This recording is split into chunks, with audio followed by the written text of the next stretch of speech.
Are you an African cichlid fan, but you don't have a big aquarium? Well, here are 5 fish to add in a small 10 to 20 gallon African cichlid tank. Stay tuned!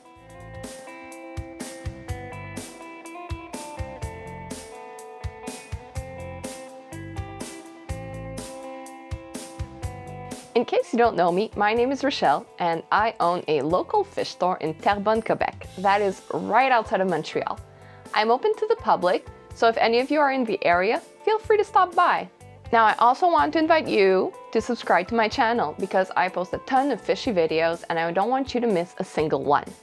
So back to business. So most African cichlids on the market require a bigger aquarium to thrive. Bigger than 20 gallons. If you leave these fish in an aquarium that's too small, they will develop deformities and other health issues. Lucky for us, Lake Tanganyika houses a variety of adorable tiny cichlids that can be happily housed in a small 10 to 20 gallon aquarium.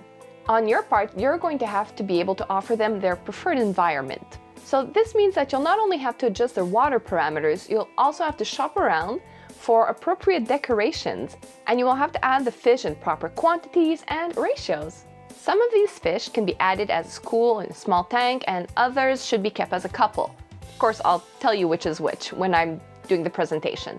So if you choose one of the fish that only lives in a couple, you might have a tank with only 2 fish. Keep that in mind.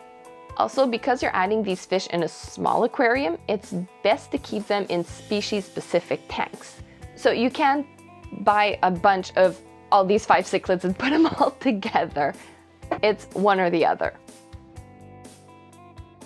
If you've seen a video on this subject about African cichlids for a small tank, this is the fish they all talk about, so I'm not going to be an exception. Of course, this fish is awesome for a small aquarium.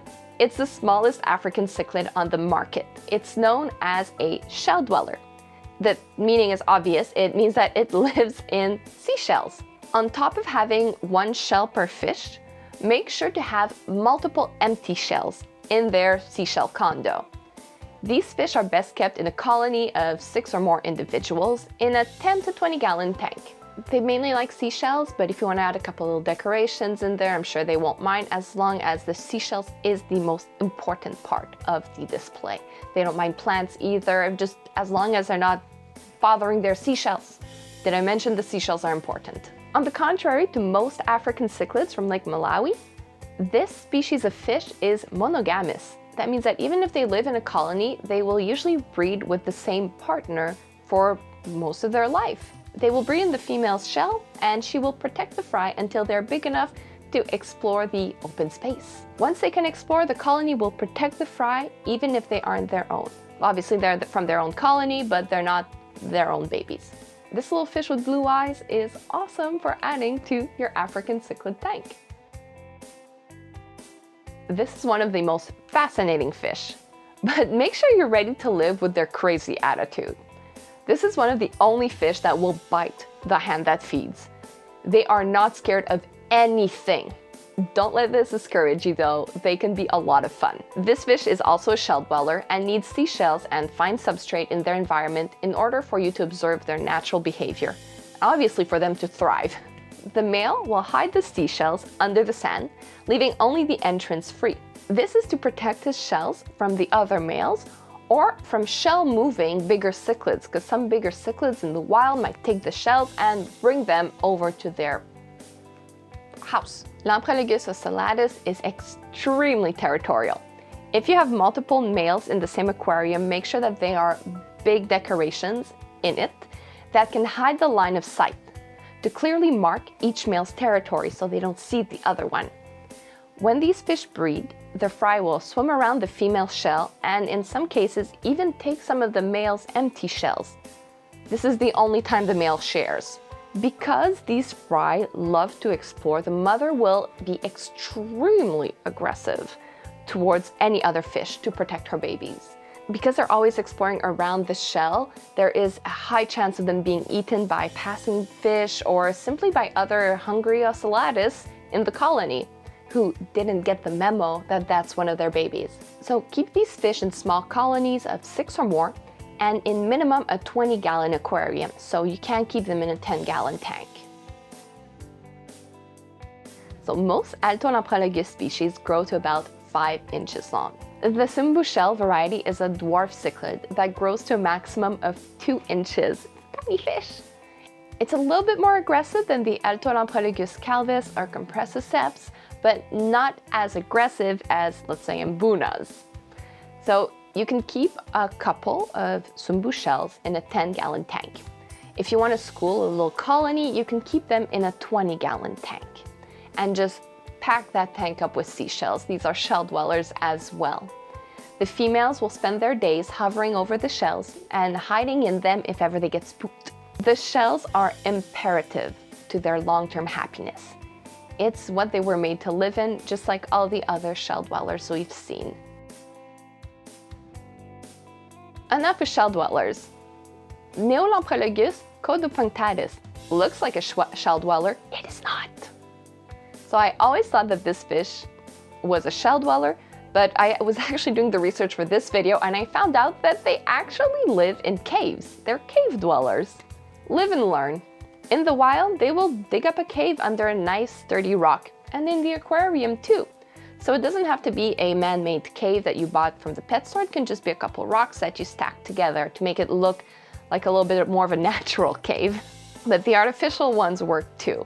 So keep these fish in colonies of 4 or more. Keep them as a colony, not as a couple, because you're not guaranteed if you buy 2 that they will be a couple. So a colony in a 15 to 20 gallon aquarium minimum. When they pair off, the couple will stay together in the cave and the colony will, continue living their life. The breeding couple, they like their intimacy. So they will kick out the fry as soon as they're ready to face the wild, on the contrary to all the other shell dwellers that let the fry stick closer to the parents. When your caudopunctatus will be ready to breed again, the fry better not be near that cave, because they will not breed until all the fry have left. Also keep them in a sandy bottom or just a finer aragonite substrate is perfect for them. In the wild, they eat invertebrates that dwell in the sandy bottoms where they live. In the aquarium, any good quality carnivore pellets or flakes or omnivore pellets as well. They're a great staple. You can also feed them frozen or freeze-dried foods as a treat. This cichlid used to be known under the name of Julidochromis regani. It was changed in the recent years to marksmithi.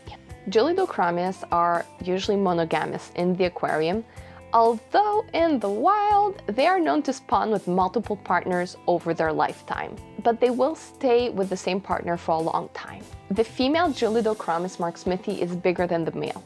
Other species of Julidochromis see this dimorphism reversed, so it really depends on the species of Julidochromis. In this case, it's the female that's the bigger one. In a small tank of 20 gallons minimum, you will only be able to keep a couple, a trio at best, so 1 male and 2 females. But ideally, keep them as a couple.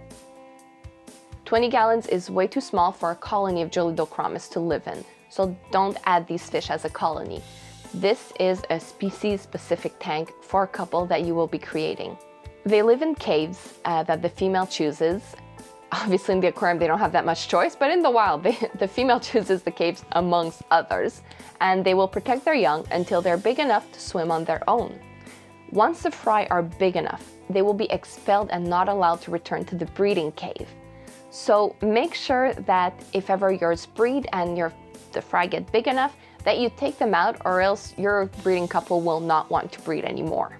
Now I spoke of the marksmithi, but you can also have marlieri, you can have some dickfeldies. There are other kinds of Julidochromis that are ideally kept as a couple. I particularly like the marksmithi from Kipili because, well, I have a breeding couple and I love them, and they're yellow, which is a nice color for a Tanganyikan fish. Tanganyikans, as you saw in the rest of the presentation, aren't the most colorful fish, but they are so interesting and have awesome behaviors that you can just observe in the aquarium. So that's it for today. I hope you liked this video. What is your favorite tiny fish for small tanks? It doesn't have to be an African cichlid. Whatever, the world is yours. Write it down in the comments section. I'd love to know what your favorite small aquarium fish is. As for African cichlids, well, there aren't many choices for small tanks. You're better off getting a bigger one. But as you saw, all these fish will thrive in a 10 to 20 gallon, depending on the species of fish that you choose. So I hope this video was able to help you out. If it was, well then you have no choice but to click that subscribe button if it hasn't already been done. Make sure not to miss a single one of my videos. I post many videos about African cichlids and aquarium keeping in general. If you want more fishy content in between my videos, you can follow me on Facebook, Instagram, on TikTok, and I have a great website where you can shop online and see all the fish I have for sale. Also, if you like this fabulous Cichlid Geek t-shirt, you can get it in my Teespring store. The link is in the video description. They ship worldwide, and every shirt you get encourages me to continue making all these videos. So thank you to everyone who encourages me in my Teespring store, my YouTube channel, and in my actual physical store in Terrebonne, Quebec. You guys are the best. Thank you so much. And thank you to everyone for tuning in. I'll see you soon. Bye-bye.